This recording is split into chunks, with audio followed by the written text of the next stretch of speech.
Hey guys, it's Alec Torelli, and welcome back to a very special episode of The Hand of the Day. We're going to be doing something unique with this format going forward, where I'm going to let you come behind the scenes and see into the lab what I do with some of my private clients when I review their hands. This hand comes from one of my clients, Mack, who sends me a question about when to bluff in poker. And typically what I do is when my clients send me these hands, I make them a video and send it back to them to show them what to do in a certain spot. So here's an example of a hand that he sent me and how I would go about doing it. Stay tuned. Hey Alec, in our last coaching session, we went over a hand where I had the effective nuts and we discussed how to plan the hand out street by street once we see the flop. I got a question about the opposite of that. How do I plan a bluff out? Let me know what you think. Thanks, man. Bye. All right, guys, what's up? Let's do this. So before we jump in, a few things. One is that I'm flying blind here just like you. So Mac, you already know this from our last coaching review, but when my clients send me hands, I love to review them while flying blind. So I've never seen the hand before. I forward these emails directly to my team. They put it in the replayer and I'm watching it now for the first time. So I'll give you my raw thoughts on this stuff. And I might be wrong here. I'm going to expose myself, but that's okay because I want you to understand exactly what I'm thinking and why. So you can see my real-time thought process. Number two, if you're new to this channel, welcome. Please hit that like button if you want more content like this. You want to see more hand reviews that I work with my clients. It's the best way to support the channel and let me know that I'm producing awesome content. It tells YouTube that this content is cool, shows it to more people, and all those metrics help me understand that I'm producing content that's valuable for you so I can do more like it to help you on your poker journey. Finally, hit that subscribe button and turn on those notification bells so you're the first to know when more awesome content comes your way from Conscious Poker. Okay, guys, let's jump in and let's go. We got the Ace King. All right, so far so good. Playing the online poker. And we are in the cutoff. Gets folded around to us. Awesome. And we opened to 6 cents. I knew that was happening back from our last talk. And one of the last video I did inside the membership at Conscious Poker is about how the online poker landscape is changing because of COVID. Because people are locked down in their house, okay? And more people are jumping into online poker. We're actually seeing them come into online poker in groves in record numbers. And we're going to have new players playing. And what does that mean? They're going to be amateur players that are coming into online poker. So in my last video inside the membership, which there's a free trial available, you can get access to at the link below, I talked about how to adjust to the new online poker landscape with respect, especially to pre-flop play. So I'm not going to belabor that much here, but what you need to know is that people are going to be playing more hands. They're going to be looser. They're going to be playing worse hands. So we need to be playing stronger hands and playing aggressive when we have them and raising even bigger than you normally would to really punish a lot of these limpers and players that are playing too loose. So I like the 3x open here. I would even be fine with 4x open if you're playing at a particularly loose table with some of those players that we talked about. But 3x is totally fine. We get a call from the button. So far, so good. We're in great shape here against a button call. And let's go to the flop. Okay, the flop comes down Queen Jack 9 with 2 spades. Okay, so I'll give you my thoughts in a second, but I'd like to know what you think and let me know your thoughts, or at least think about what they are before I give you mine. Would you bet this flop? How much? And why or why not? So my intuition here is just to check fold. And the reason is twofold. First, it's likely that this board connected with my opponent in some way. And Mac, you know that if you look at this hand in a program like Poker Cruncher or Flopzilla, which is a poker program, you can enter your opponent's range here into this program, and it'll tell you what percentage of their range connected with this board. And I do that a lot more in the membership, or Mac, we've done that in some of our videos.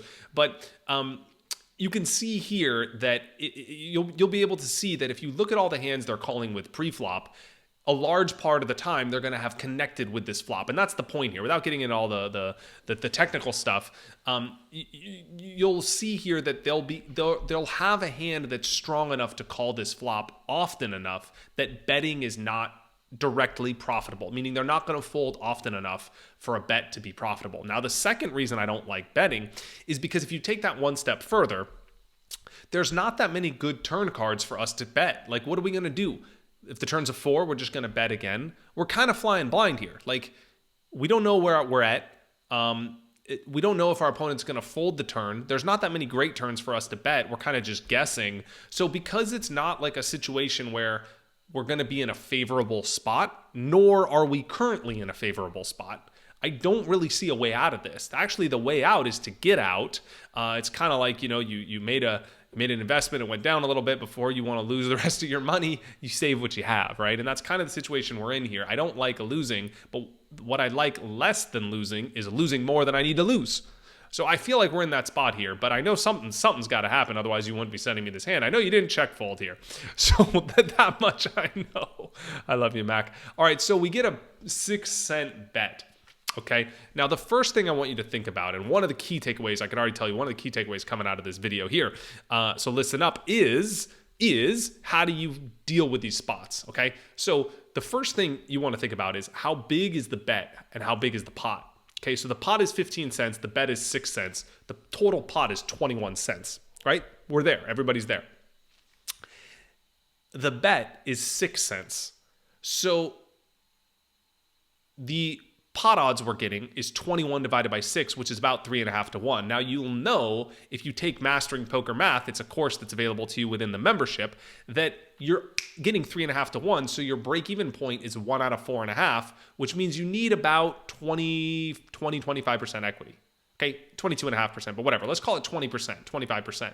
So there's actually a cheat sheet, like a multiplication chart that you can download as part of that course that tells you exactly what odds you need to be getting relative to the bet size your opponent makes. So anytime your opponent makes a bet, you'll know exactly by memorizing this simple chart what odds you need to be getting to justify calling. So the answer here, if you want to do it longhand, if you followed along, is you add up the pot and the bet, and you divide by the size the bet, and you just get your ratio. So you say, okay, well, it's 21 cents. I'm calling 6 cents. I'm getting 3.5 to 1. Do I have the right price to justify calling? So you want to be weighing these two factors. You want to understand if your chance of winning is greater than the odds you're getting, you call. Again, if the chance you have of winning is greater than the odds you're getting, you call. It's pretty simple, pretty fundamental concept to understand. The key is knowing how to work through the mechanism. So I don't think we're going to win this pot 20-25% of the time. I would maybe change my mind if we had a spade. Okay? Now, you asked in the video you sent me, I'm anticipating here where this is going, about bluffing, okay? And so if I had a spade, I would have a better chance of winning. That's obvious. I think everybody's on the same page. If we had a spade, we can backdoor spades and hit a flush. You're like, duh, I get why that's good. But what having a spade does for you is it gives you options in the hand. Because if you had the ace of spades, for example, and a spade comes, you can turn your hand into a bluff because you know your opponent cannot have the nut flush.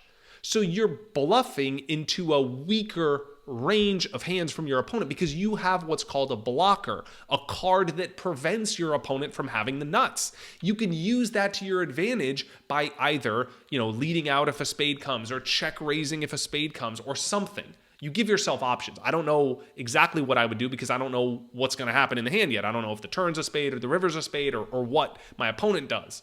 But I know that it gives me options. And I like to have options because that allows me to be creative and outplay my opponents. So I think that would make the difference here. If I had a spade, I would call, because I have a backdoor flush draw. So I just have more equity. I have more chance of winning the hand.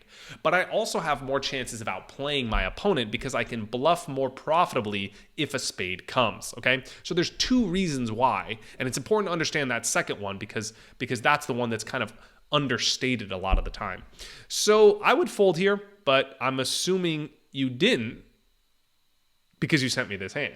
So I got to give it to Mack. Everybody give a shout out to Mack in the comments and tell him he's a legend because it takes a lot to expose yourself here publicly and knowing that you're doing it under scrutiny because you're only curious about the hands where you make mistakes, right? If you played this perfectly, you wouldn't be sending it to me. So, don't have, be nice to Mack. It's not a selection bias here. He's always gonna, anytime someone sends me a hand, it's a hand they misplayed. So again, it's not a terrible mistake calling the flop. It's marginal. Okay, it's you only need 20-25% equity. You probably have 15%, so it is quite close. So the turn comes to 7. I'm assuming we go check here because I think we're gonna get away from this turn facing a bet. But let's see. Check, and he check. No, he bets. Okay, so now going back to the same logic we talked about on the flop, the pot is 33 cents, right? The pot plus the bet. Okay, so 27 plus 6, 33 cents. We're calling 6 cents. So 33 divided by 6 is about 5.5. So we only need like maybe 15% equity, I'm rounding, but let's just keep the math simple. We only need 15% chance of winning.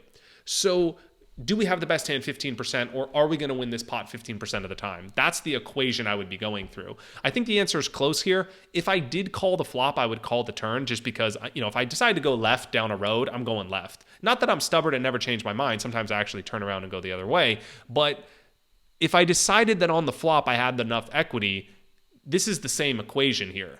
You have you're getting twice as good of a price, and there's only one card to come. So the equation is the same. If you either had the right price on the flop, then you still have the right price on the turn. If you didn't have the right price, you still don't have the right price. So if I decided to go left, which I probably wouldn't have done, I would call here again. At this point, given this new situation in a vacuum, I would probably call here. I actually like calling the turn more than the flop because I'm getting such a good price, and I like when I'm getting a good price. There's asymmetric risk reward. So I would call here, but it's marginal. Again, it's not like I'm high-fiving the dealer. Okay. So now the weak check call, and I'm assuming something spicy's coming because that's why you sent me this. So it's, I can anticipate where this is going at least. Now here, I would like you to think about what you would do here. And I'd actually like you to stop and take a second and leave me a comment. What would you do on the river and why? And leave the comment before you see the results, okay? Because that's your true opinion. And own it if you're wrong.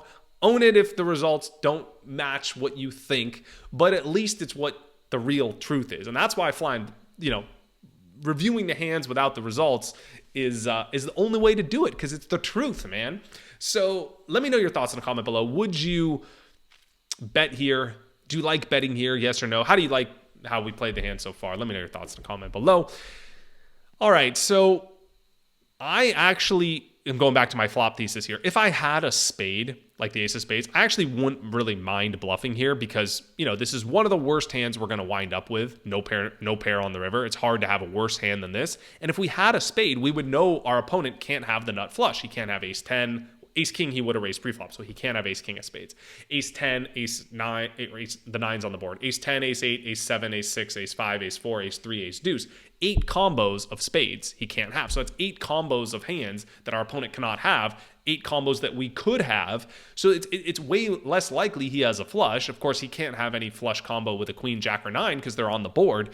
So there's a lot of flushes he can't have because of our potential, spade that we don't have, that the nut flush blocker. If we did have the spade, we would discount a lot of the nut flushes.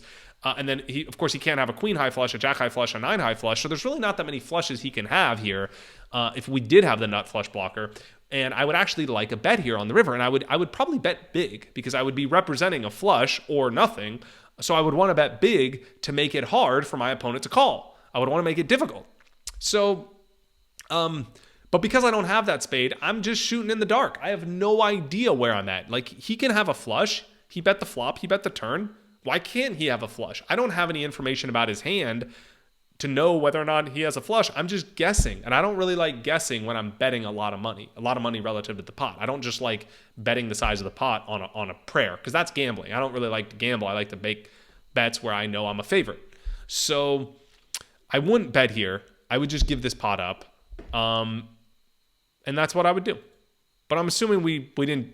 I'm assuming something happens here because, okay, we bet half the pot. So if I did bet here, I would bet the full pot because we want to put our opponent in a really tough spot. Okay, we don't want him to be getting 3-1, which is what odds he's getting here when we bet this small, right? So we don't want him to have an easy decision with a queen and just be like, well, I'm getting a good price, I'll just call. Or a jack and be like, whatever, it's one bet, I get to see his hand. We want him to be expose here. We want to put maximum pressure and leverage on his hand here. So I would bet a lot bigger. Before we get to the results though, if you like this video, smash that like button. Let me know that you like it and subscribe to the channel.